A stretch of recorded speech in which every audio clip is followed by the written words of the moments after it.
దొరికాయి, దొంగ ఓట్లు దొరికాయి, పట్టుకున్నాం. పట్టుకుంటే అక్కడ లోపల ఎవ్వరు కూడా మాట్లాడలా, సమాధానం చెప్పట్లేదు. బాగా సతాయిస్తున్నారంటే ఒక మహిళ మీద ఎంత కసి ఇదా పగా పెట్టుకుంటారా? అంటే ప్రజాస్వామ్యంలో మేము ఉండొద్దా? మేము చేసుకోవద్దా? మీరే మనుషులా? మేడం ఇప్పటి వరకు కూడా మీరు బయటకు వచ్చి ఇంత గట్టిగా మాట్లాడింది లేదు. నాకు అంత బాధ వస్తుంది. మా భర్త చనిపోయిన బాధలో ఉంటే కూడా ఏ రోజు కూడా కల్పించుకోవాలా మాట్లాడాల. కానీ ఇవాళ కార్యకర్తల్ని పడేసి కొట్టి టేబుల్స్ పడేసి రౌడీయిజం చేస్తున్నారు. ఆ రౌడీ షీటర్లు కూడా బయట పెట్టి ఆళ్లతోనే కొట్టించి సమాధానం చెప్పమంటే ఎఫ్ఐఆర్ బుక్ చేస్తామంటున్నారు కార్యకర్తల మీద. అంత బెదిరింపులా? ఒక మహిళగా నన్ను నువ్వెవరో నిన్ను చూడు రేపు ఏం చేస్తాను అంటారా? అట్లా మాట్లాడతారా? అంటే ఒక క్యాండిడేట్ ని సవేరా దగ్గర బయట రోడ్డు మీద 150 మంది కూర్చున్నారు, నవీన్ యాదవ్ మనుషులు. వాళ్ళలో నల్లగా ఎత్తుగా ఉన్నాడు ఒక అబ్బాయి. రేపు చెప్తాను ఈ సంగతి అన్నాడు. ఏం చేస్తాడు? ఏం చెప్తాడు? ముందు నుంచి అనుమానం వ్యక్తం చేస్తా ఉన్నారు. 4 గంటల నుంచి 6 గంటల వరకు రిగ్గింగ్ జరుగుతుందని కూడా అనుమానం వ్యక్తం చేస్తారు. ఎలా? ఆల్రెడీ స్టార్ట్ అయింది.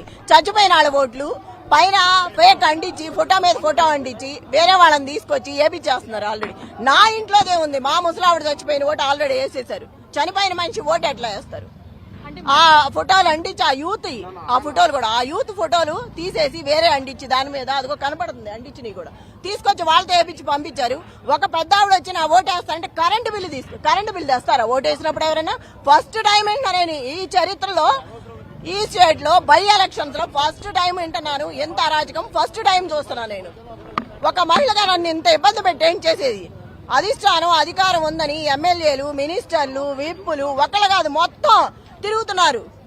అంత కసేంటి, అంత పగేంటి? అంటే ఓడిపోతానని భయంతోనా?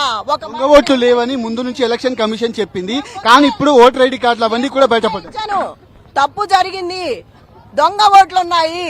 ఆ రోజే బయట పెట్టాము, వెళ్ళి ఇచ్చొచ్చాం కూడా కంప్లైంట్. ఇవాళ కూడా ఇచ్చాము వెళ్ళి.